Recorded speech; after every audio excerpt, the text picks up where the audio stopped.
ಈಗ 2020ರಲ್ಲಿ ಕೀರ್ತಿಯನ್ನು ಇದೇ ಸುಹಾಸ್ ಶೆಟ್ಟಿ ಕೊಲ್ಲುವಾಗ ಈ ಹಿಂದೂ ಸಂಘಟನೆಗಳು ಅಥವಾ ಕಾಂಗ್ರೆಸ್ ಅಥವಾ ಬಿಜೆಪಿ ಅಥವಾ ಬೇರೆ ಬೇರೆ ಸಂಘಟನೆಗಳು ಎಲ್ಲಿ ಹೋಗಿತ್ತು? NIA ಇರುವುದೇನು? ರಾಷ್ಟ್ರೀಯ ಭದ್ರತೆಯ ವಿಚಾರದಲ್ಲಿ ತನಿಖೆ ಮಾಡಲಿಕ್ಕೆ. ಇದು ರೌಡಿ ಶೀಟರ್ ಒಬ್ಬ ಕೊಲೆ ಆದಾಗ NIAಗೆ ಕೊಡುವುದಂತ ಹೇಳಿದ್ರೆ NIA ಇನ್ನು ಅಲ್ಲಿ ಎಲ್ಲ ಕಳ್ಳತನಕ್ಕೂ ಇನ್ನು NIAಗೆ ಕೊಡ್ಬಹುದು.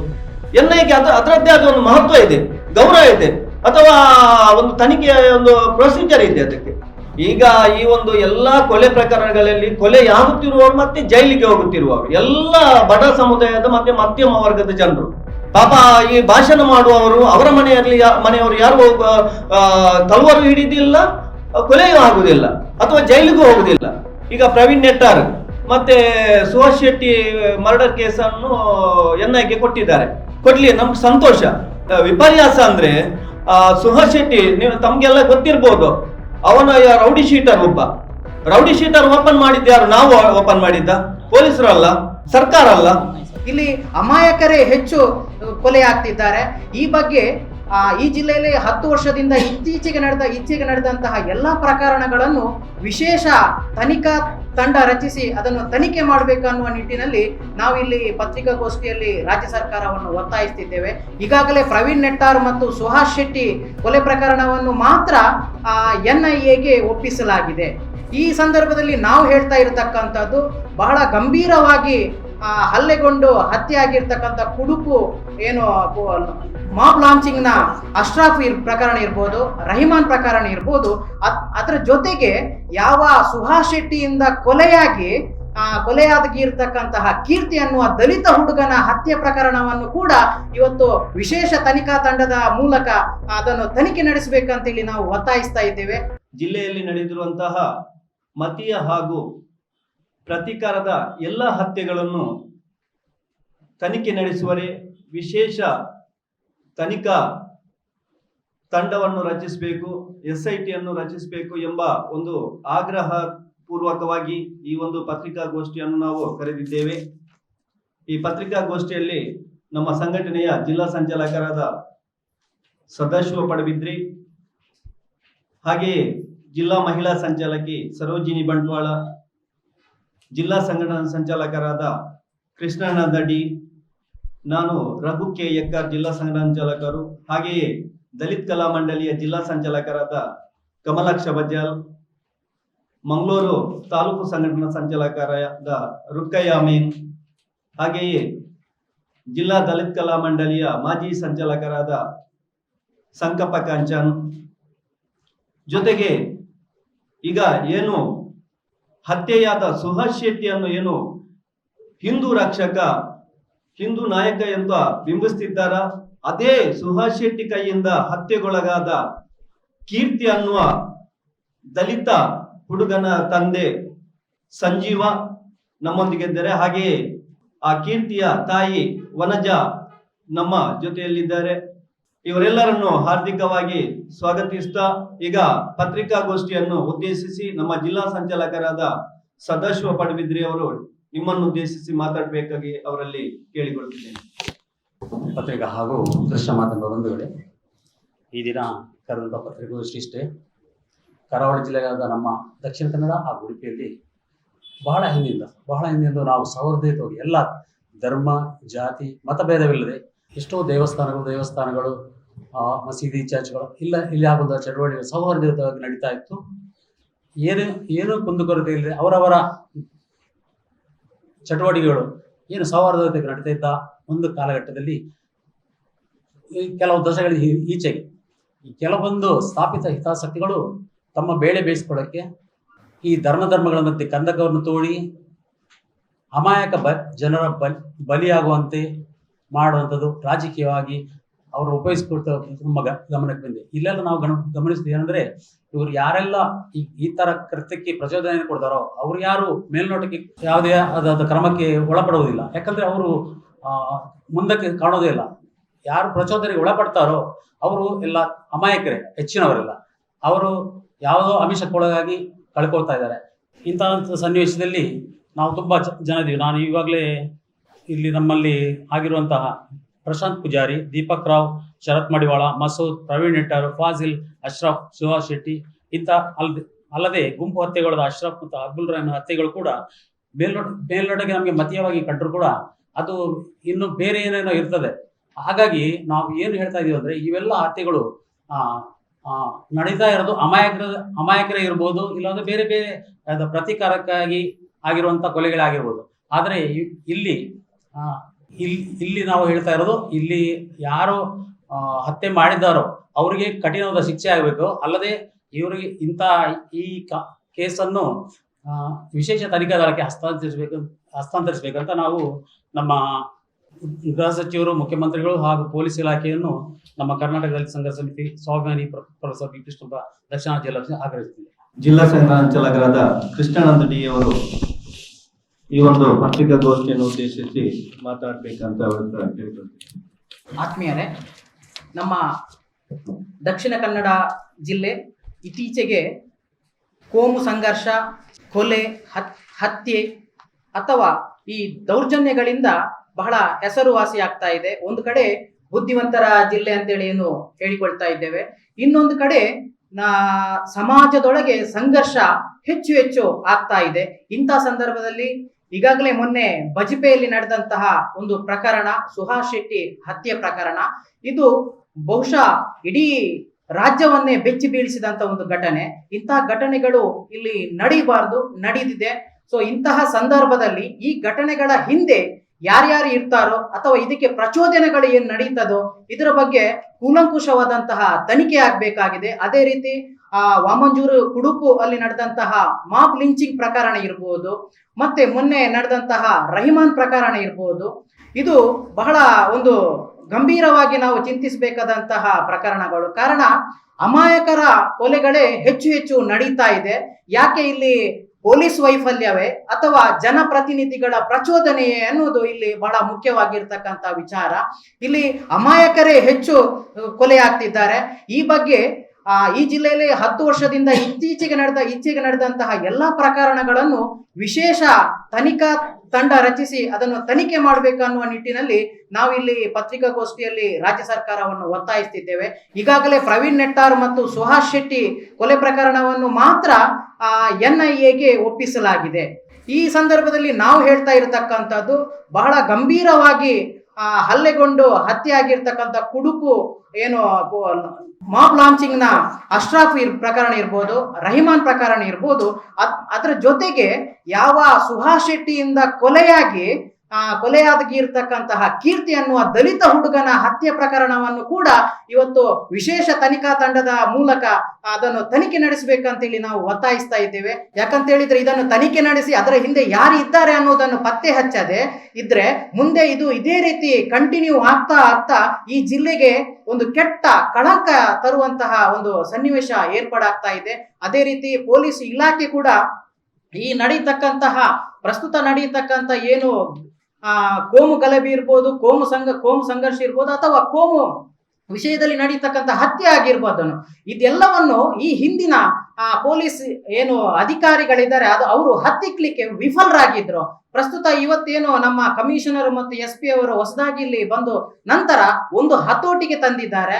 ಇದು ಯಥಾವತ್ತಾಗಿ ಮುಂದುವರಿಯಬೇಕು. ಈ ಜಿಲ್ಲೆಯಲ್ಲಿ ಕೋಮು ಸಮಸ್ಯೆಗಳು, ಕೋಮು ಸಂಘರ್ಷಗಳು ನೆರವೇರಬಾರದು ಅನ್ನುವ ದೃಷ್ಟಿಯಲ್ಲಿ ನಾವು ಇದನ್ನು ಒತ್ತಾಯಿಸ್ತಿದ್ದೇವೆ. ಅದರ ಜೊತೆಗೆ 10 ವರ್ಷದಿಂದ ಇತ್ತೀಚೆಗೆ ನಡೆದಂತಹ ಎಲ್ಲಾ ಪ್ರಕರಣಗಳನ್ನು ಕೂಡ ಅದು ಏನು ವಿಶೇಷ ತನಿಖಾ ತಂಡ ರಚಿಸಿ ಅದರ ತನಿಖೆ ಮಾಡಬೇಕು, ಅದರ ಹಿಂದಿನ ಸತ್ಯಾಸತ್ಯತೆಯನ್ನು ಬಯಲುಗೊಳಿಸಬೇಕಂತೇಳಿ ನಾವು ಈ ಸಂದರ್ಭದಲ್ಲಿ ಪತ್ರಿಕಾಗೋಷ್ಠಿಯಲ್ಲಿ ಒತ್ತಾಯಿಸ್ತಿದ್ದೇವೆ.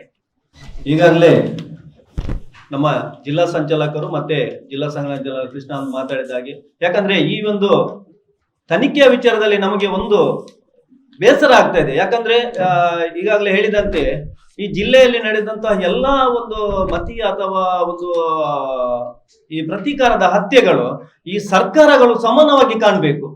ಅದರಲ್ಲಿ ಧರ್ಮ ಹುಡುಕುವುದು ಸರಿಯಲ್ಲ. ಈಗ ಈ ದೇಶದ ಸಂವಿಧಾನದ ಅಡಿಯಲ್ಲಿ ಎಲ್ಲರಿಗೂ ಕಾನೂನು ಒಂದೇ. ಹಿಂದೂಗಳಿಗೆ ಒಂದು ಕಾನೂನು, ಮುಸ್ಲಿಮರಿಗೆ ಒಂದು ಕಾನೂನು, ಅಥವಾ ಕ್ರಿಶ್ಚಿಯನರಿಗೊಂದು, ಬುದ್ಧಿಸ್ಟ್ರಿಗೊಂದು ಕಾನೂನು ಇಲ್ಲ. ಈ ನಮ್ಮ ಕೆಲವು ಈ ಒಂದು ಪಕ್ಷಗಳ ಒಂದು ನಡವಳಿಕೆ ನೋಡಿದಾಗ ಈಗ ಪ್ರವೀಣ್ ನೆಟ್ಟಾರ್ ಮತ್ತೆ ಸುಹಾಸ್ ಶೆಟ್ಟಿ ಮರ್ಡರ್ ಕೇಸನ್ನು NIAಗೆ ಕೊಟ್ಟಿದ್ದಾರೆ. ಕೊಡ್ಲಿ, ನಮ್ಗೆ ಸಂತೋಷ. ಆದ್ರೆ ಈ ರಾಜ್ಯಕ್ಕೆ ಪಕ್ಷಗಳ ಒಂದು ಮನಸ್ಥಿತಿ ಈ ಉಳಿದ ಈಗ ಇಲ್ಲಿ ಶರತ್ ಮಡಿವಾಳ ಇರ್ಬೋದು, ನಮ್ಮ ಪ್ರಶಾಂತ್ ಪೂಜಾರಿ ಇರ್ಬೋದು, ದೀಪಕ್ ರಾವ್ ಇರ್ಬೋದು, ಮತ್ತೆ ಮಸೂದ್, ಮತ್ತೆ ಅಶ್ರಫ್, ಬೇರೆ ಬೇರೆ ಕೊಲೆ ಮೊನ್ನೆ ನಡೆದಂತ ಅಬ್ದುಲ್ ರೆಹಮಾನ್ ಇರ್ಬೋದು, ಮತ್ತೆ ಮಾಬ್ ಲಿಂಚಿಂಗ್ ಇರ್ಬೋದು, ನಮ್ಮ ವಾಮಂಜೂರಲ್ಲಿ ಕುಡುಪಲ್ಲಿ ನಡೆದಂತ ಇದನ್ನ ಯಾಕೆ ಮಾತಾಡೋದಿಲ್ಲ ಇವರು? ಅದ್ರಲ್ಲೂ ನಮ್ದು ವಿಪರ್ಯಾಸ ಅಂದ್ರೆ ಸುಹಾಸ್ ಶೆಟ್ಟಿ, ನೀವು ತಮ್ಗೆಲ್ಲ ಗೊತ್ತಿರ್ಬೋದು, ಅವನ ರೌಡಿ ಶೀಟರ್ ಒಬ್ಬ. ರೌಡಿ ಶೀಟರ್ ಓಪನ್ ಮಾಡಿದ್ದ ಯಾರು? ನಾವು ಓಪನ್ ಮಾಡಿದ್ದ? ಪೊಲೀಸರು ಅಲ್ಲ, ಸರ್ಕಾರ ಅಲ್ಲ. ಸರ್ಕಾರವೇ ರೌಡಿ ಶೀಟರ್ ಒಂದು ರೌಡಿ ಶೀಟ್ ಓಪನ್ ಮಾಡ್ಬೇಕಾದ್ರೆ ಅದ ಪೊಲೀಸ್ ಇಲಾಖೆ ಅದೇ ಮಾನದಂಡ ಇರ್ತದೆ, ಅವನ ಮೇಲೆ ಇಷ್ಟೇ ಕೇಸ್ ಇರ್ಬೇಕು, ಇಂಥ ಕೇಸ್ ಇರ್ತದೆ ಅಂತ. ಈಗ 2020ರಲ್ಲಿ ಕೀರ್ತಿಯನ್ನು ಇದೇ ಸುಹಾಸ್ ಶೆಟ್ಟಿ ಕೊಲ್ಲುವಾಗ ಈ ಹಿಂದೂ ಸಂಘಟನೆಗಳು ಅಥವಾ ಕಾಂಗ್ರೆಸ್ ಅಥವಾ ಬಿಜೆಪಿ ಅಥವಾ ಬೇರೆ ಬೇರೆ ಸಂಘಟನೆಗಳು ಎಲ್ಲಿ ಹೋಗಿತ್ತು? ಇವರ ಮನೆಗೆ ಯಾಕೆ ಭೇಟಿ ನೀಡಲಿಲ್ಲ? ಇವರಿಗೆ ಯಾಕೆ ಸಾಂತ್ವನ ಕೊಡ್ಲಿಲ್ಲ? ಅದು ಅವರ ಹಿಂದೂ ಸಮುದಾಯದ ಒಂದು ದಲಿತ ಹುಡುಗ ಅಲ್ವಾ? ಅವರ ಮನೆಗೆ ಭೇಟಿ ಕೊಡ್ಬೇಕಿತ್ತಲ್ಲ, ಅಥವಾ ಅದನ್ನು ತನಿಖೆಗೆ ಒಳಪಡಿಸಬೇಕಿತ್ತಲ್ಲ, ಒತ್ತಾಯಿಸಬೇಕಿತ್ತಲ್ಲ. ಇದ್ಯಾಕೆ ಸರಿಯಲ್ಲ ಇದು. ಯಾಕಂದ್ರೆ ನಾವು ಹೇಳುದು ಇಷ್ಟೇ, ನಮ್ಗೆ ಒಂದು ಪ್ರವೀಣ್ ನೆಟ್ಟಾರ್ ಅಥವಾ ಸುಹಾಸ್ ಶೆಟ್ಟಿ ಮರ್ಡರ್ ಕೇಸನ್ನು NIAಗೆ ಕೊಟ್ಟಿರುವಂತದ್ದು ನಮ್ಗೆ ಆಕ್ಷೇಪ ಇಲ್ಲ. ಯಾಕಂದ್ರೆ ಮತ್ತೆ ಅದರಲ್ಲಿ ಒಂದು NIA ಇರುವುದೇನು, ರಾಷ್ಟ್ರೀಯ ಭದ್ರತೆಯ ವಿಚಾರದಲ್ಲಿ ತನಿಖೆ ಮಾಡ್ಲಿಕ್ಕೆ. ಇದು ರೌಡಿ ಶೀಟರ್ ಒಬ್ಬ ಕೊಲೆ ಆದಾಗ NIAಗೆ ಕೊಡುದಂತ ಹೇಳಿದ್ರೆ NIA ಇನ್ನು ಅಲ್ಲಿ ಎಲ್ಲ ಕಳ್ಳತನಕ್ಕೂ ಇನ್ನು NIAಗೆ ಕೊಡ್ಬಹುದು. NIAಗೆ ಅದರದ್ದೇ ಆದ ಒಂದು ಮಹತ್ವ ಇದೆ, ಗೌರವ ಇದೆ, ಅಥವಾ ಒಂದು ತನಿಖೆಯ ಒಂದು ಪ್ರೊಸೀಜರ್ ಇದೆ ಅದಕ್ಕೆ. ಸಾಮಾನ್ಯ ಒಬ್ಬ ರೌಡಿ ಶೀಟರ್ NIAಗೆ ಕೊಡುವುದಾದ್ರೆ ಇದರ ಉದ್ದೇಶ ಏನು? ಅಥವಾ ಇದನ್ನು ಏನು ಕೊಲೆಗಾಟಗಾರನ್ನು ರಕ್ಷಣೆ ಮಾಡ್ಲಿಕ್ಕೆ, ಅಥವಾ ಹಿಂದಿರುವ ಷಡ್ಯಂತ್ರವನ್ನು ಅಲ್ಲಿಗೆ ಮೊಟಕುಗೊಳಿಸ್ಲಿಕ್ಕೆ? ಹಾಗಾಗಿ ನಾವು ಹೇಳುದು, ಹೇಗೂ NIAಗೆ ಕೊಟ್ಟಿದ್ದಾರೆ, ನಮ್ಗೆ NIA ಮೇಲೆ ವಿಶ್ವಾಸ ಉಂಟು. ನಾವು ಕೇಳುದು, ನಾವು ಒಂದು ಸಂಘಟನೆಯಲ್ಲಿ ಇದ್ದುಕೊಂಡು ನಾವು ಈ ವ್ಯವಸ್ಥೆಯ ಮೇಲೆ ನಂಬಿಕೆ ಇಟ್ಟವರು. ಹಂತ ಹಂತವಾಗಿ ನಾವು ಈಗ ಕೇಳುವುದು SIT ತನಿಖೆ ಮಾಡಿ, ತನಿಖಾ ತಂಡ ಮಾಡಿ. ಯಾಕಂದ್ರೆ ಅದರಲ್ಲೂ ನಮ್ಗೆ ಸಮಾಧಾನ ಇಲ್ಲದಿದ್ರೆ ನಾವು ನೆಕ್ಸ್ಟ್ ಮೇಲ್ ಹಂತದ ತನಿಖೆಗೆ ನಾವು ಒತ್ತಾಯಿಸ್ತೇವೆ. ಮೊದಲಾಗಿ ಈ ಜಿಲ್ಲೆಯಲ್ಲಿ ನಡೆದಂತ ಎಲ್ಲ ಮತೀಯವಾದಿ ಅಥವಾ ಪ್ರತೀಕಾರದ ಹತ್ಯೆಗಳನ್ನು ನಾವು ಈ ಮೂಲಕ ಸರ್ಕಾರಕ್ಕೆ ಒತ್ತಾಯಿಸುವುದು, ವಿಶೇಷ ಒಂದು ತನಿಖಾ ತಂಡ ಮಾಡಿ ಅದನ್ನು ಪತ್ತೆ ಹಚ್ಚಿ. ಯಾಕಂದ್ರೆ ಈಗಾಗಲೇ ಮಾತಾಡಿದವರು ಹೇಳಿದಾಗೆ, ಈಗ ಈ ಒಂದು ಎಲ್ಲಾ ಕೊಲೆ ಪ್ರಕರಣಗಳಲ್ಲಿ ಕೊಲೆಯಾಗುತ್ತಿರುವವರು ಮತ್ತೆ ಜೈಲಿಗೆ ಹೋಗುತ್ತಿರುವವರು ಎಲ್ಲ ಬಡ ಸಮುದಾಯದ ಮತ್ತೆ ಮಧ್ಯಮ ವರ್ಗದ ಜನರು. ಪಾಪ ಈ ಭಾಷಣ ಮಾಡುವವರು, ಅವರ ಮನೆಯವರು ಯಾರು ತಲವಾರು ಹಿಡಿದಿಲ್ಲ, ಕೊಲೆಯೂ ಆಗುದಿಲ್ಲ, ಅಥವಾ ಜೈಲಿಗೂ ಹೋಗುದಿಲ್ಲ. ಈ ಕೋಮು ಭಾಷಣ ಯಾರು ಮಾಡ್ತಾರ, ಕೋಮು ಹೇಳಿಕೆ ಯಾರು ಮಾಡ್ತಾರ, ಅವರ ಭಾಷಣ ಕೇಳಿ ಇವರು ಜೈಲಿಗೆ ಹೋಗ್ತಾರೆ, ಇವರ ಭವಿಷ್ಯವನ್ನು ಹಾಳು ಮಾಡ್ತಾರೆ. ನಾವು ಹೇಳೋದು ಇಷ್ಟೇ, ಇದರ ಹಿಂದಿರುವ ಪಾತ್ರಧಾರರನ್ನು ಎಲ್ಲ, ಸೂತ್ರಧಾರರು ಯಾರು ಅಂತ ಕಂಡು ಹಿಡಿಬೇಕು. ಸರ್ಕಾರ ಒಂದು ಗಂಭೀರವಾಗಿ ಇದರ ಬಗ್ಗೆ ಆಲೋಚನೆ ಮಾಡಬೇಕು. ಸೂತ್ರಧಾರರನ್ನು ಕಂಡು ಹಿಡಿದು ಅವರಿಗೆ ಶಿಕ್ಷೆಗೊಳಪಡಿಸಿದ್ರೆ ಮಾತ್ರ ಈ ಒಂದು ಕೊಲೆಗಳಿಗೆ, ಜಿಲ್ಲೆಯಲ್ಲಿ ನಡೆಯುವಂತ ಸರಣಿ ಕೊಲೆಗಳಿಗೆ ಪೂರ್ಣ ವಿರಾಮ ಹಾಕ್ಲಿಕ್ಕೆ ಸಾಧ್ಯ. ಹಾಗಾಗಿ ನಾವು ಈ ಒಂದು ವಿಚಾರವನ್ನು ರಾಜ್ಯ ಸರ್ಕಾರ ಗಂಭೀರವಾಗಿ ತೆಗೆದುಕೊಳ್ಬೇಕು. ಮತ್ತೆ ವಿಶೇಷ ತನಿಖಾ ತಂಡವನ್ನು ರಚಿಸಿ ಎಲ್ಲಾ ಕೊಲೆಗಳನ್ನು, ಅದು ಹಿಂದೂ ಆಗಿರ್ಲಿ, ಮುಸ್ಲಿಂ ಆಗಿರ್ಲಿ, ಇನ್ನೊಬ್ರು ಆಗಿರ್ಲಿ, ಎಲ್ಲಾ ಕೊಲೆಗಳನ್ನು ವಿಶೇಷ ತನಿಖಾ ತಂಡದ ಮೂಲಕ ತನಿಖೆ ನಡೆಸಬೇಕು ಅಂತ ನಾವು ಆಗ್ರಹಿಸ್ತೇವೆ. ಇವತ್ತಿನ ದಿನ ನಾನು ಹೇಳೋದೇನೆಂದ್ರೆ, ನನ್ನ ಮಗ ಕೀರ್ತಿ ಆಗಿದ್ದಾನೆ. ಯಾರಿಂದ ಆಗಿದಂತ ತಮಗೆಲ್ಲರಿಗೂ ಗೊತ್ತಿದೆ ವಿಷಯ. ನಾ ಹೇಳುದಂದ್ರೆ, ಈ ನನ್ನ ಮಗನ ತನಿಖೆಯನ್ನು ಸೂಕ್ತ ತನಿಖೆಯಲ್ಲಿ ಆಗಬೇಕು. ಯಾರ ವಿಷಯಕ್ಕೂ ಒಳಗೆ ಆಗಬಾರ್ದು. ಹಾಗೆ ಅವರು ಹಾಗೆ ಹೇಳ್ತಾರೆ, ಹೀಗೆ ಹೇಳ್ತಾರೆ ಅಂತ ಆಗ್ಬಾರ್ದು. ಎಲ್ಲ ಒಳ್ಳೆ ರೀತಿಯಲ್ಲಿ ತನಿಖೆ ಆಗ್ಬೇಕಂತ ನಾನು ಕೇಳ್ಕೊಳ್ತೇನೆ. ನಮ್ಮ ಮನೆಗೆ ಯಾರೂ ಬಂದಿಲ್ಲ, ಯಾವ ಸಂಘಟನೆ ಆಗಲಿ, ಯಾವ ಪಕ್ಷದವಾಗಲಿ ಬಂದಿಲ್ಲ. ಇಷ್ಟವರೆಗೆ ಯಾರೂ ಬಂದಿಲ್ಲ. BJP ಆಗಲಿ, ಕಾಂಗ್ರೆಸ್ ಆಗಲಿ ಯಾರು ಬಂದಿಲ್ಲ. ನಮ್ಮ ಸಂಘಟನೆ ಆದ ML ಕೂಡ ಬಂದಿಲ್ಲ ನಮ್ಮಲ್ಲಿ. ದಲಿತ ಸಂಘ ಒಂದು ಬಿಟ್ರೆ ಮತ್ತೆ ಯಾರು ನಮಗೆ ಮನೆಗೆ ನಮ್ಮನ್ನು ಯಾರು ಭೇಟಿ ಆಗಿಲ್ಲ. ನಮ್ದು ಮೂಡಬಿದ್ರೆ ಕ್ಷೇತ್ರ, ಅವರ ಪರಿಚಯನೇ ನನ್ನ ಮಗನಿಗಿಲ್ಲ, ನಮಗೂ ಇಲ್ಲ, ಯಾರಿಗಿಲ್ಲ ಅವನ ಪರಿಚಯ. ಈಗ ಇತ್ತೀಚೆಗೆ ಗೊತ್ತಾಗಿದೆ ಪೇಪರ್ ಬಂದ ಮೇಲೆ. ಮಗ ಶಾಲೆ ಬಿಟ್ಟು ಈಗ ಕೂಲಿ ಕೆಲಸ ಮಾಡ್ತಿದ್ದ. ನಮಗೆ ಒಂದು ಆಧಾರ ಸ್ತಂಭ ಇದ್ದ ಅವನು. ಲಾಸ್ಟ್ ಅವನನ್ನ ಈ ತರ ಮಾಡಿಬಿಟ್ರು. ಒಬ್ಬನೇ ಮಗ, ನನಗೆ ಒಬ್ಬನೇ ಮಗ. ಆರೋಪಿಗಳ ಒಂದು ಸುಹಾಸ್ ಶೆಟ್ಟಿ ಇದ್ದಾರೆ, ಮತ್ತೆ ಕೆಲವು ಮಂದಿ ಯಾವ ಹೆಸರು ನಮಗೆ ಗೊತ್ತಿಲ್ಲ. ಈಗ ಇತ್ತೀಚೆಗೆ ಜೈಲಿನಿಂದ ಹೊರಗೆ ಬಂದು ಸುಹಾಸ್ ಶೆಟ್ಟಿ ಅಂತ ಒಂದು ಹೆಸರು ಗೊತ್ತಾಯ್ತು. ಪಾಪ ಇವರು ಅಮಾಯಕರು. ಯಾಕಂದ್ರೆ ಯಾವ ಸಂಘಟನೆಯಲ್ಲಿ ಆ ಹುಡುಗ ಇರ್ಲಿಲ್ಲ. ಮತ್ತೆ ಒಂದು ಪಿಟ್ಟಿ ಕೇಸ್ ನೀವು ತೆಗೊಳ್ಬೇಕು. ಯಾಕಂದ್ರೆ ನಾವು ಅವನನ್ನು ಡಿಪೆಂಡ್ ಮಾತಾಡೋದಲ್ಲ. ಒಂದು ಪಿಟ್ಟಿ ಕೇಸ್ ಅವನ ಮೇಲೆ ಇಲ್ಲ. ಈಗ ಕೊಲ್ಲುವವರು ಒಂದು ಏನಾದ್ರೂ ಅವನ ಮೇಲೆ, ನನ್ನ ಮೇಲೆ ಏನಾದ್ರೂ ಕ್ರಿಮಿನಲ್ ಪ್ರಕರಣ, ನಾನು ಯಾರಾದ್ರೂ ವೈರತ್ವ ಇಟ್ಕೊಂಡಿದ್ರೆ ಕೊಲ್ಲುವುದು ತಪ್ಪೇ. ಈಗ ಸುಹಾಸ್ ಶೆಟ್ಟಿಯನ್ನು ಕೊಂದದ್ದು ತಪ್ಪೇ, ಕಾನೂನಿನಲ್ಲಿ ಶಿಕ್ಷೆ ಆಗ್ಬೇಕು. ಯಾರನ್ನು ಕೊಲ್ಲು ಹಾಕು ಈ ಪ್ರಜಾಪ್ರಭುತ್ವ ವ್ಯವಸ್ಥೆ ಇಲ್ಲ.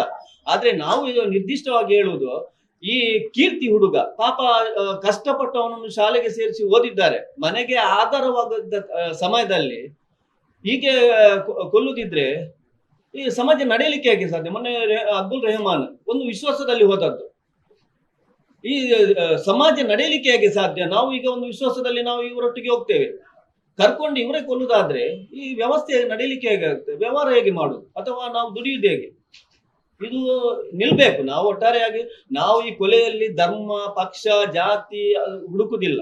ಯಾರು ತಪ್ಪು ಮಾಡಿದ್ರು ತಪ್ಪೇ, ತಪ್ಪಿಗೆ ಶಿಕ್ಷೆ ಆಗ್ಬೇಕು. ಆದ್ರೆ ನಾವು ಅದನ್ನು ಕಾನೂನನ್ನು ಕೈಗೆತ್ತಿಕೊಳ್ಳುವುದು ತಪ್ಪು. ಇನ್ನೊಂದು, ಇಲ್ಲಿ ಕೀರ್ತಿ ಕೊಲೆ ಪ್ರಕರಣದ ಸಂದರ್ಭವನ್ನು ನಾವು ಗಮನಿಸಿದಾಗ ಆ ಸಂದರ್ಭದಲ್ಲಿ ಇದ್ದಂತಹ ಆ ಕ್ಷೇತ್ರದ MLA ಇರ್ಬೋದು, ಬೇರೆ ಜನಪ್ರತಿನಿಧಿಗಳಾಗಿರ್ಬೋದು, ಸೌಜನ್ಯಕ್ಕೂ ಕೂಡ ಅಲ್ಲಿ ಭೇಟಿ ಕೊಡ್ಲಿಲ್ಲ. ಆದ್ರೆ ಸುಹಾಸ್ ಶೆಟ್ಟಿ ಕೊಲೆಯಾದ ತಕ್ಷಣ ಎಲ್ಲ ಜನಪ್ರತಿನಿಧಿಗಳು ಮತ್ತು ಎಲ್ಲ ಈ ಕ್ಷೇತ್ರದ ಎಲ್ಲ ಜನಪ್ರತಿನಿಧಿಗಳಿರ್ಬೋದು, ಜಿಲ್ಲೆಯದಿರ್ಬೋದು, ರಾಜ್ಯದಿರ್ಬೋದು, ಎಲ್ಲರೂ ಬಂದಿದ್ದಾರೆ, ಭೇಟಿ ಕೊಟ್ಟಿದ್ದಾರೆ. ಇಲ್ಲಿ ನಾವೊಂದು ಗಮನಿಸ್ತಕ್ಕಂತ ಅಂಶ ಏನಂತ ಹೇಳಿದ್ರೆ, ನಮ್ಮ ಸಮಾಜ ಗಮನಿಸ್ತಕ್ಕಂತ ಅಂಶ ಏನಂತ ಹೇಳಿದ್ರೆ, ಇದು ಮೇಲುವರ್ಗ ಕೆಳವರ್ಗ ಅಂತಕ್ಕಂಥ ತಾರತಮ್ಯ ಈ ರಾಜಕಾರಣಿಗಳು ಸೃಷ್ಟಿಸಿದ್ದಾರೆ. ರಾಜಕೀಯ ಪಕ್ಷಗಳಲ್ಲಿ ಇಂಥ ಒಂದು ಮನಸ್ಥಿತಿ ಇದೆ ಅನ್ನೋದು ಬಹಳ ಸ್ಪಷ್ಟ ಆಗ್ತಾ ಇದೆ. ಯಾಕಂತ ಹೇಳಿದ್ರೆ ಒಬ್ಬನೇ ಒಬ್ಬ ಸಿಂಗಲ್ ಪರ್ಸನ್ ಬಂದಲ್ಲಿ ಕೀರ್ತಿ ಮನೆಗೆ ಆ ದಿವಸ ಭೇಟಿ ಕೊಡ್ಬೋದಿತ್ತು. ಇವತ್ತು ಸುಹಾಸ್ ಶೆಟ್ಟಿ ಮನೆಗೆ ಎಲ್ಲರೂ ಭೇಟಿ ಕೊಡ್ತಾ ಇದ್ದಾರೆ. ಯಾಕೆ ಈ ರೀತಿಯ ತಾರತಮ್ಯ? ಜನಪ್ರತಿನಿಧಿಗಳಲ್ಲೂ ಕೂಡ ಇಂತಹ ಒಂದು ತಾರತಮ್ಯ ಬೇರೂರಿದೆ ಅಂತ ಹೇಳಲಿಕ್ಕೆ ನಾನು ಬಹಳ ಸ್ಪಷ್ಟವಾಗಿ ಅದನ್ನು ಹೇಳಲಿಕ್ಕೆ ಇಷ್ಟಪಡ್ತಿದ್ದೆ. ಮತ್ತೆ ಕೊನೆಯದಾಗಿ ಒಂದು ಹೇಳುದು, ಯಾಕಂದ್ರೆ ಇವರು ಈ ನಮ್ಮ ಸಂಜು ಅಣ್ಣ ಇರ್ಬೋದು ಅಥವಾ ವನಜಕ್, ಕೀರ್ತಿಯ ತಂದೆ ತಾಯಿ, ಪಾಪ ಅವರು ಇಬ್ರು ಪೇಷಂಟ್. ಈಗ ಯಾರಿದ್ದಾರೆ ಅವರಿಗೆ ಕೇಳುವವರು ಯಾರಿದ್ದಾರೆ? ಈಗ ಪರಿಹಾರ ಎಲ್ಲ ಕೊಟ್ಟಿದೆ ಸರ್ಕಾರ, ಎಷ್ಟು ಸಣ್ಣ ಮೊತ್ತದ ಪರಿಹಾರ ಕೊಟ್ಟಿದೆ. ಅದು ಸಮಾಜ ಕಲ್ಯಾಣ ಇಲಾಖೆಯ ಮುಖಾಂತರ ನಮ್ಮ DSS ನಿಂತು ನಾವು ಅದು ಅಟ್ರಾಸಿಟಿ ಕೇಸ್ ಮಾಡಿದ್ಮೇಲೆ, ಅದರಲ್ಲೂ ಅಟ್ರಾಸಿಟಿ ಕೇಸ್ ಮಾಡುವುದಾದ್ರೆ ಪೊಲೀಸ್ ಇಲಾಖೆ 3 ತಿಂಗಳು ಆಲಿಸಿತ್ತು, ಮಾಡ್ಲಿಕ್ಕೆ ಬರುದಿಲ್ಲ ಅಂತ. ಈಗ ಅವರ ಮನೆಯವರಿಗೆ ಆಧಾರ ಯಾರಿದ್ದಾರೆ? ಇವರು ಈ ಹಿಂದೂ ಸಮಾಜ ಅನ್ನುವವರು ಇವರನ್ನು ನೋಡ್ಬೇಕಲ್ಲ. ಮಾಡದ ತಪ್ಪಿಗೆ, ಯಾರೋ ಮಾಡಿದ ತಪ್ಪಿಗೆ ಏನೋ ತಪ್ಪು ಮಾಡದ ಕೊಲೆಯಾಗಿ ಹೋಗಿದ್ದಾನಲ್ಲ, ಅವನ ಮನೆಯನ್ನು ಕೇಳುವವರು ಯಾರು? ಇದೆಲ್ಲ ಪ್ರಶ್ನೆ ಅಲ್ವಾ? ಈಗಾಗಲೇ ಹೇಳಿದಾಗೆ ಮುಖ್ಯಮಂತ್ರಿಗಳು ಮತ್ತೆ ಗೃಹ ಸಚಿವರು ಮತ್ತೆ ಪೊಲೀಸ್ ಇಲಾಖೆ ಸಂಬಂಧಪಟ್ಟ ಎಲ್ಲ ಇಲಾಖೆಗಳಿಗೂ ನಾವು ಕೇವಲ ಪತ್ರಿಕಾಗೋಷ್ಠಿ ಮಾಡುವುದಲ್ಲ, ಖಂಡಿತವಾಗಿ ನಾವು ಮನವಿಯನ್ನು ಕೊಡ್ತೇವೆ. ನಾಳೆ ಸಮಯ ಸಿಕ್ಕಿದ್ರೆ ಖಂಡಿತವಾಗಿ ಅವರನ್ನು ಭೇಟಿ ಮಾಡಿ ಮನವಿ ಕೊಡ್ತೇವೆ. ನಾವಂತೂ ಹೇಳುದು, ಈ ಮತೀಯ ಕಾರಣ ಮತ್ತೆ ಪ್ರತೀಕಾರಣದ ಕೊಲೆಗಳು ಇಲ್ಲಿಗೆ ಎಂಡ್ ಆಗ್ಬೇಕು. ಈ ಜಿಲ್ಲೆಯಲ್ಲಿ ಶಾಂತಿ ಸೌಹಾರ್ದತೆ ನೆಲೆಸಬೇಕು. ಎಲ್ಲರೂ ಅಣ್ಣ ತಮ್ಮಂದಿರಾಗಿ ಜೀವನ ಮಾಡುವಾಗೆ ಆಗ್ಬೇಕು. ಓಕೆ, ಧನ್ಯವಾದಗಳು ಎಲ್ಲರಿಗೂ.